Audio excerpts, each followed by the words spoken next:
Hello everyone. మన last వీడియోలో మనం స్పార్క్ ఓవర్ వ్యూ ఆర్కిటెక్చర్ యొక్క core components and real time use cases గురించి చూసాం కదా. ఈ వీడియోలో నాకు షార్ట్ వీడియో చేస్తున్నాను. అదేంటంటే స్పార్క్ ఆర్కిటెక్చర్. అసలు మనం ఒక జాబ్ని స్పార్క్కి మనం సబ్మిట్ చేస్తే ఆ యొక్క జాబ్ బ్యాక్ ఎండ్లో ఎలా బిహేవ్ చేస్తుంది, అసలు ఏమేమి కాంపోనెంట్స్ ఏ విధంగా బిహేవ్ చేస్తాయి, వాటి యొక్క రోల్స్ అండ్ రెస్పాన్సిబిలిటీ ఏంటి అని నేను ఒక షార్ట్ వీడియో చేస్తున్నాను. నెక్స్ట్ ఈ వీడియోలోకి వెళ్తే మన లాస్ట్ వీడియో చూసాం కదా. ఇది అసలు మనం ఒక జాబ్ని సబ్మిట్ చేస్తే అది ఎలా బిహేవ్ చేస్తుంది అది ఆర్కిటెక్చర్లో చూసాము. అయితే ఇదే సేమ్ మనం ఒక సింపుల్ ప్రోగ్రామ్ కూడా మనం రన్ చేసి చూద్దాము. Word count. ఓకే, నేను ఒకసారి మీరు ఒక లాస్ట్ వీడియో కానీ మిస్ అయితే కనుక ఒకసారి నా స్పార్క్ ప్లేలిస్ట్లో ఉంటుంది, ఒకసారి ఇది గో త్రూ అవ్వండి. నేను అది ఇంకా మళ్ళీ అంత ఎక్స్ప్లెయిన్ చేయట్లేదు. ఓకే, సో ఇది నా సింపుల్ స్పార్క్ ప్రోగ్రామ్, ఇది వర్డ్ కౌంట్ ప్రోగ్రామ్ ఇది. ఓకే, దీన్ని నేను డేటాబ్రిక్స్లో రన్ చేస్తున్నాను. ఇది నా డేటాబ్రిక్స్ ఎన్విరాన్మెంట్. ఇది నేను డేటాబ్రిక్స్ గురించి ఈ వీడియోలో నేను గోత్రు అవ్వట్లేదు. ఓన్లీ డేటాబ్రిక్స్ కోసం ఒక ప్లేలిస్ట్ క్రియేట్ చేస్తాను. ఆ ప్లేలిస్ట్లో నేను కంప్లీట్ డేటాబ్రిక్స్ ట్యూటోరియల్ అయితే నేను రికార్డ్ చేస్తాను. ఈ వీడియోలో నేను ఓన్లీ స్పార్క్ గురించి నేను ఎక్కువ ఇన్వాల్వ్ అవుతాను. ఓకే, సో ఇది నా simple word count program. Okay, ఇది రన్ చేస్తున్నాను నేను.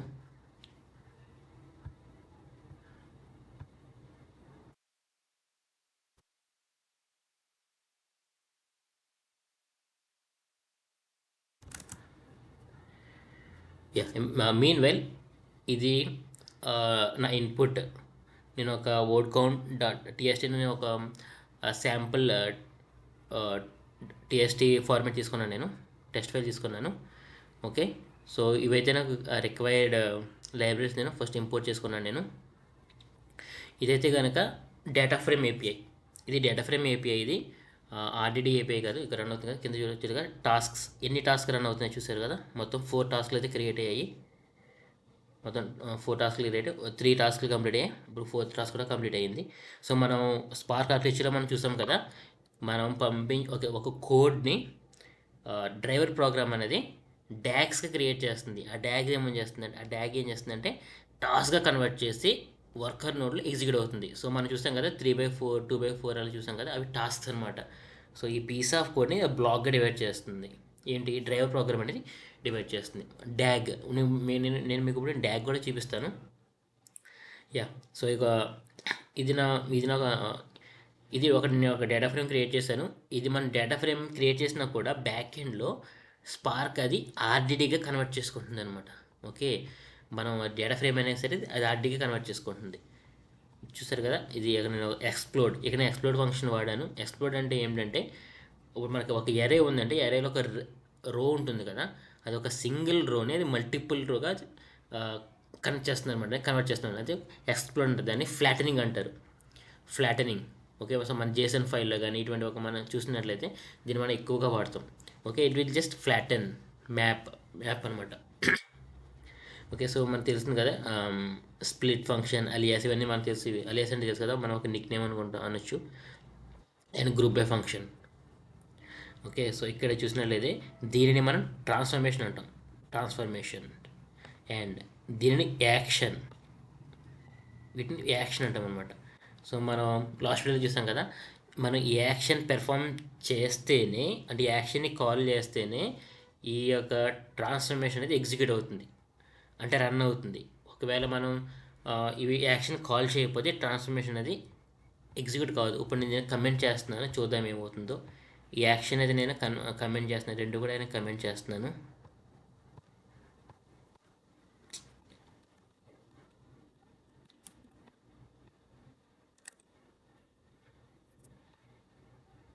చూసారా, నాకు అవుట్పుట్ వచ్చిందా? నాకు అవుట్పుట్ రాలేదు, ఎందుకంటే నేను యాక్షన్ అనేది నేను కమెంట్ చేశాను. సో అందుకే నాకు అవుట్పుట్ రాలేదు. ఇప్పుడు నేను ఈ యాక్షన్ అనేది నేను ట్రిగ్గర్ చేస్తున్నాను, కాల్ చేస్తాను. ఇప్పుడు నాకు అవుట్పుట్ వస్తుంది, చూడండి. వచ్చింది చూసారా, యాక్షన్ నేను కాల్ చేశాను, ఇక్కడ ట్రాన్స్ఫర్మేషన్ అనేది ట్రిగ్గర్ అయింది. ఇక్కడ నాకు టాస్క్ క్రియేట్ అయ్యి మళ్ళీ అవన్నీ రన్ అవ్వలేదు. ఎందుకు రన్ అవ్వలేదంటే మనకి ఎగ్జిక్యూటర్లోనే క్యాచీ అని ఉంటుంది. క్యాచీ అంటే ఇంటర్మీడియట్ రిజల్ట్స్ అనేది క్యాచీలో స్టోర్ అవుతుంది. సో మనం ఫస్ట్ టైం చూసినట్టయితే కొంచెం టైం టేకింగ్. సెకండ్ టైం చూసారా మన అవుట్పుట్ మనకి జస్ట్ 2 సెకండ్స్లో మనకు అవుట్పుట్ వచ్చింది. ఎందుకంటే ఇది ఒక స్పార్క్లో ఒక మెయిన్ అడ్వాంటేజ్ ఏంటంటే మనకి ఇంటర్మీడియట్ రిజల్ట్స్ క్యాషీలో స్టోర్ అవుతాయి. మనం ఇటరేట్ చేస్తున్న కొద్దిగా ఏమవుతుందంటే ఆ క్యాషీ నుంచి బఫర్ నుంచి మనకి అవుట్పుట్ అనేది వస్తుంది. సో యా, ఇది నా ఓట్ కౌంట్. ఇది నా ఓట్ కౌంట్. ఇది ఒక టీఎస్టీ ఫార్మేట్లో ఎన్నైతే ఓట్స్ ఉన్నాయో అవి ఓట్ కౌంట్ వస్తుంది. ఇది నా కంప్లీట్ టీఎస్టీ ఫైల్. నేను చెప్పాను కదా, నేను ఒక శాంపుల్ టెస్ట్ తీసుకున్నాను కదా, ఇది కంప్లీట్ టీఎస్టీ ఫైల్ అనమాట. సో దీంట్లో హెల్లో ఎన్నిసార్లు వచ్చిందో చూద్దాం. ఇక్కడ హెల్లో మొత్తం 10 టైమ్స్ వచ్చిందంట. ఈజ్ అనేది 5 టైమ్స్ వచ్చింది. పవర్ఫుల్ అన్నది 5 టైమ్స్ వచ్చింది. ఓకే, సో ఈ విధంగా మనం ఒక సింపుల్ స్పార్క్ ప్రోగ్రామ్ ద్వారా మనం అసలు ఎలా ఎగ్జిక్యూట్ అవుతుంది మనం తెలుసుకున్నాం. అయితే దీన్ని మీకు ఇంకా నేను ఇన్డెప్త్గా చూపిస్తాను. యా, ఇది వర్డ్ కౌంట్.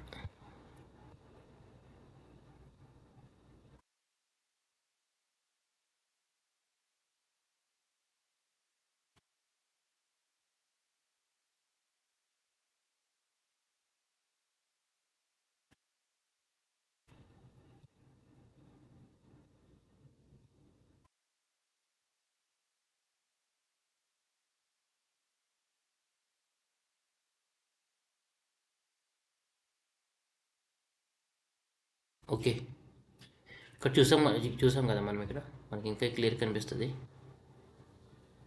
యా, ఇది చూసారు కదా, బ్యాక్ ఎండ్లో మన డ్రైవర్ ప్రోగ్రాము మనం ఇచ్చిన ఒక స్పార్క్ ప్రోగ్రామ్ దాన్ని ఎలా కన్వర్ట్ చేసుకుంది, ఒక ఎగ్జిక్యూషన్ ప్లాన్, ఒక లాజికల్ ఎగ్జిక్యూషన్ ప్లాన్గా కన్వర్ట్ చేసుకుంది. Grouping, shuffling, okay, grouping, aggregation, okay, row to columnar. Okay, చూసారు కదా, ఇదంతా కూడా ఎగ్జిక్యూషన్ ప్లాన్ ఉంటుంది. దీన్ని ఏమంటారంటే మనం డ్యాగ్ అని కూడా అంటాం, డైరెక్ట్ ఎసిక్లిక్ గ్రాఫ్.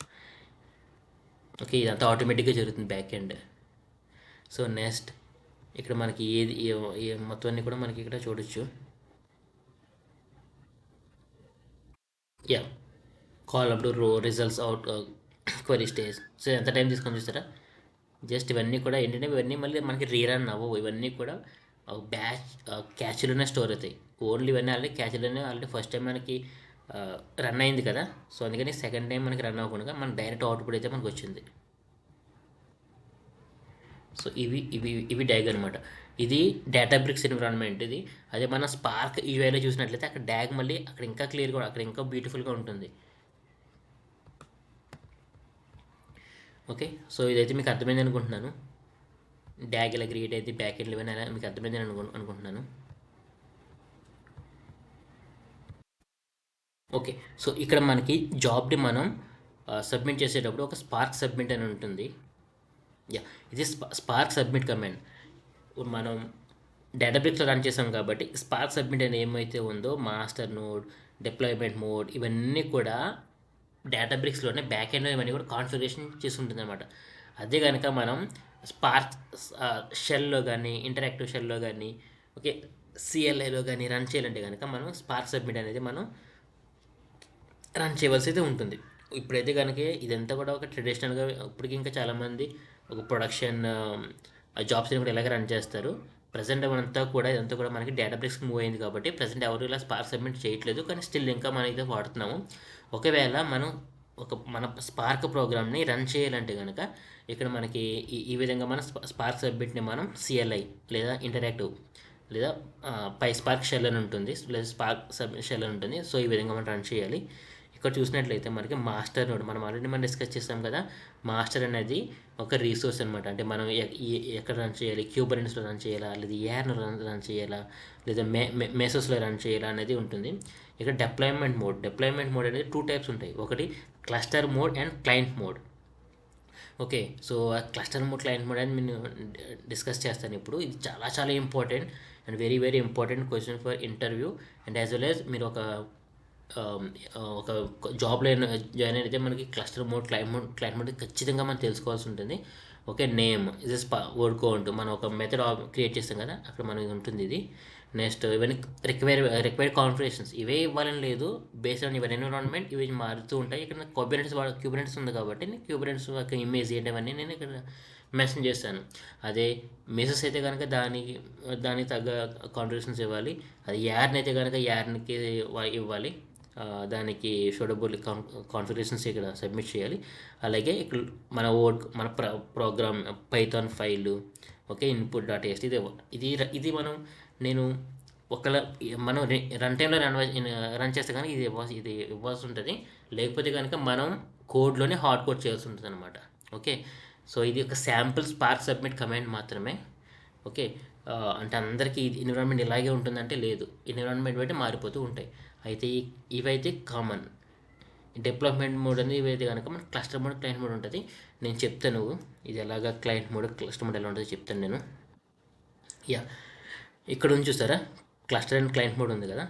మనం ఒకవేళ నేను నా స్పార్క్ ప్రోగ్రామ్ని క్లయింట్ మోడ్లో రన్ చేస్తే స్పార్క్ డ్రైవర్ ఉంది కదా, స్పార్క్ డ్రైవర్ అనేది క్లయింట్లోనే క్రియేట్ అవుతుంది అనమాట. ఓకే, ఆ యొక్క ఎగ్జిక్యూషన్ అనేది అంతా కూడా క్లస్టర్లో జరుగుతుంది. ఇక్కడ మీరు చూసినట్లయితే స్పార్క్ డ్రైవర్ ఎక్కడ క్రియేట్ అయ్యింది, క్లయింట్ మెషిన్లోనే క్రియేట్ అయ్యింది.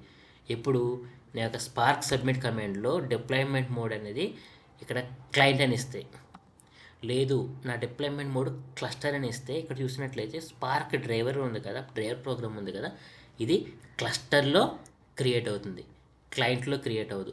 అయితే ఎందుకు ఇక్కడ దీనికి డిఫరెన్స్ ఏంటనే చూద్దాం మనం. First driver location. Okay, driver location client mode అయితే కనుక క్లయింట్లోనే క్రియేట్ అవుతుంది. అది క్లస్టర్ మోడ్ అయితే కనుక అది డ్రైవర్ ప్రోగ్రాము క్లస్టర్లో క్రియేట్ అవుతుంది. ఓకేనా. Next execution location. మనకి ఎగ్జిక్యూషన్ అంటే ప్రోగ్రామ్ యొక్క ఎగ్జిక్యూషన్ ఆల్వేస్ క్లస్టర్లోనే జరుగుతుంది. ఎందుకు జరుగుతుంది అంటే మన క్లస్టర్లోనే వర్కర్స్ ఉంటాయి, ఎగ్జిక్యూటర్స్ ఉంటాయి. ఓకేనా. సో అందుకని మన యొక్క స్పార్క్ ప్రోగ్రాము ఆల్వేస్ అది క్లస్టర్ మోడ్ అవనివ్వండి కానీ క్లయింట్ మోడ్ అవనివ్వండి కానీ ఎగ్జిక్యూషన్ మాత్రం క్లస్టర్లోనే జరుగుతుంది. Okay, next dependency and submitter. Job depends on the submitter machine being up and connected. ఈ యొక్క జాబ్ సబ్మిషన్ అనేది అది క్లయింట్ మోడా క్లస్టర్ మోడ్ అనేది డిపెండ్ అయి ఉంటుందన్నమాట. నెక్స్ట్ అసలు మన క్లయింట్ మోడ్ ఎప్పుడు వాడతాం, క్లస్టర్ మోడ్ ఎప్పుడు వాడతామంటే మనం ఒక డెవలప్మెంట్ ప్రోగ్రామ్ కానీ ఏదైనా ఒక మన కోడ్ని డీబగ్ చేయడానికి కానీ ఒక ఇంటరాక్టివ్ సెషన్స్ అని మనం చెప్పుకున్నాం కదా, PySpark షెల్ ఇలాంటి వాటికి మనం క్లయింట్ మోడ్ వాడతాము. అది క్లస్టర్ మోడ్ అనేది ప్రొడక్షన్ జాబ్స్కి ఆల్రెడీ మనం రాసిన ప్రోగ్రామ్ ఏదైతే ఉందో అది క్వాలిటీ క్యూఏ అయిపోయిన తర్వాత మనకి ఇంకా ఓకే అంతా బాగానే ఉందన్నప్పుడు దాన్ని మనం క్లస్టర్ మోడ్లో మనం రన్ చేస్తాం. Okay, next latency. Client mode అనేది లో లేటెన్సీ ఉంటుంది. ఎందుకంటే మనం ఒక జాబ్ని సబ్మిట్ చేస్తే దాని యొక్క రిజల్ట్స్ వెంటనే వస్తాయి. ఎందుకంటే ఇక్కడ డ్రైవర్ ప్రోగ్రామ్ క్లయింట్లోనే రన్ అవుతుంది కాబట్టి వెంటనే మన రిజల్ట్స్ అనేది ఫాస్ట్గా ఉంటుందన్నమాట. అదే కనుక క్లస్టర్ మోడ్లో స్లైట్లీ కొంచెం స్లోగా ఉంటుంది. Yes. Next ease of debugging. మనకి ఇక్కడ డీబగ్గింగ్ అనేది చాలా ఈజీగా ఉంటుంది. ఎందుకంటే క్లయింట్ మోడ్లోనే డ్రైవర్ ప్రోగ్రామ్ రన్ అవుతుంది కాబట్టి మనకి ఒక లాగ్స్ చెక్ చేయడానికి కానీ ఇవన్నీ కూడా మనకి చాలా ఈజీగా ఉంటాయి. ఎందుకంటే లాగ్స్ అనేది క్లయింట్ మోడ్లోనే రన్ అవుతాయి. అదే క్లస్టర్ మోడ్లో అయితే కనుక మళ్ళీ మనం క్లస్టర్ మోడ్ కనెక్ట్ చేస్తే అంతా కూడా లాగ్స్ చెక్ చేయడం, డీబగ్ చేయడం కొంచెం డిఫికల్ట్గా ఉంటుంది.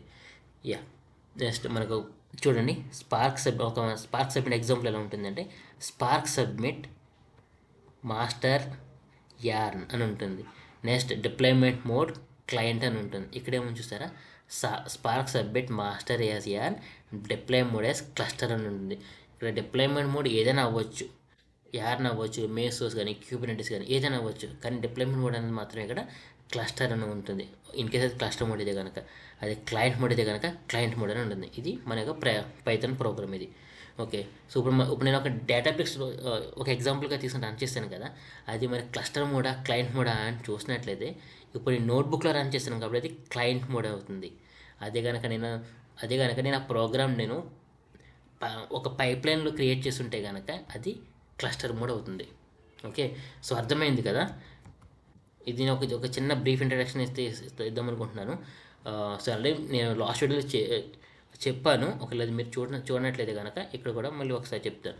ఓకే, ఇప్పుడు నేను క్లయింట్ మోడ్ నుంచి నేను ఒక స్పార్క్ సబ్మిట్ని ఒక స్పార్క్ ప్రోగ్రామ్ నేను ఒక క్లస్టర్ మోడ్కి నేను సబ్మిట్ చేస్తే ఆ స్పార్క్ ప్రోగ్రామ్ ఏంటంటే డ్రైవర్ ప్రోగ్రామ్ ఉంటుంది కదా, ఇక్కడ స్పార్క్ కాంటెస్ట్ చూసారా, స్పార్క్ కాంటెస్ట్ ఉంటుంది.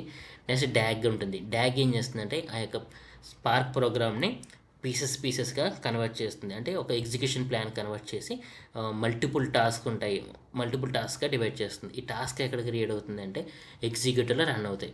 సో దీనికంటే ముందు ఏం చేస్తుందంటే డ్రైవ్ ప్రోగ్రాము క్లస్టర్తో మేనేజర్ని అడుగుతుంది అనమాట. హే, నా దగ్గర ఒక జాబ్ ఉంది, రన్ చేస్తావా అని అడిగితే క్లస్టర్ మేనేజర్ ఎప్పుడూ కూడా ఎగ్జిక్యూటివ్ యొక్క ఇన్ఫర్మేషన్ క్లస్టర్ మేనేజర్కి ఉంటుంది. సో క్లస్టర్ మేనేజర్ ఏం చేస్తుందంటే ఓకే, నా దగ్గర 3 ఎగ్జిక్యూటివ్స్ ఫ్రీగా ఉన్నాయి, అవి తీసుకో అని చెప్పి డ్రైవర్ ప్రోగ్రామ్ చెప్తుంది. అప్పుడు ఏం చేస్తుంది డ్రైవర్ ప్రోగ్రామ్ ఏం చేస్తుందంటే ఏవైతే ఫ్రీగా ఉన్నాయి ఎగ్జిక్యూటివ్స్ వాటికి ఈ యొక్క డ్యాగ్ అనేది ఒక టాస్క్ని క్రియేట్ చేస్తుంది కదా, ఆ టాస్క్లు అనేది ఎగ్జిక్యూటర్కి ఇస్తుంది. ఇచ్చిన తర్వాత ఎగ్జిక్యూటర్లో టాస్క్ అనేది ఎగ్జిక్యూట్ అవుతుంది. ఒక ఇంటర్మీడియట్ రిజల్ట్స్ కానీ ఒక రిజల్ట్స్ అన్నీ కూడా ఇక్కడ ఎగ్జిక్యూటర్లోని క్యాచ్లో స్టోర్ అవుతాయి. ఎగ్జిక్యూటర్స్ ఏమంటారంటే మనం వర్కర్ నోట్స్ అంటాం. ఈ డ్రైవర్ ప్రోగ్రామ్ మనం ఏమంటామంటే మాస్టర్ నోట్ అంటాం. ఓకే, సో క్లస్టర్ మేనేజర్ అనేది రిసోర్స్ ఎడ్యుకేషన్ అనమాట. ఇదంతటినీ కూడా మన డ్రైవర్ ప్రోగ్రామ్ అనేది రన్ చేస్తుంది. డ్రైవర్ ప్రోగ్రామ్ ఏంటంటే మళ్ళీ ఈ యొక్క మనం ఇచ్చిన ప్రోగ్రాము ఎగ్జిక్యూట్ అయిపోయిన తర్వాత మళ్ళీ ఇవి ఏం చేస్తాయి డైరెక్ట్గా మనకి డ్రైవర్ ప్రోగ్రామ్కి ఇచ్చేస్తాయి. రిజల్ట్స్ని బ్యాక్ సబ్మిట్ చేస్తాయి. డ్రైవ్ ప్రోగ్రామ్ మళ్ళీ ఆ యొక్క అవుట్పుట్ని క్లయింట్ మెషిన్కి సబ్మిట్ చేస్తాయి. సో ఈ విధంగా జరుగుతుందండి. ఓకే, సో ఈ వీడియో అయితే ఇంకా మీకు అర్థమైనట్టు అనుకుంటున్నాను. అర్థమైతే కనుక సబ్స్క్రైబ్ చేయండి. Thank you so much.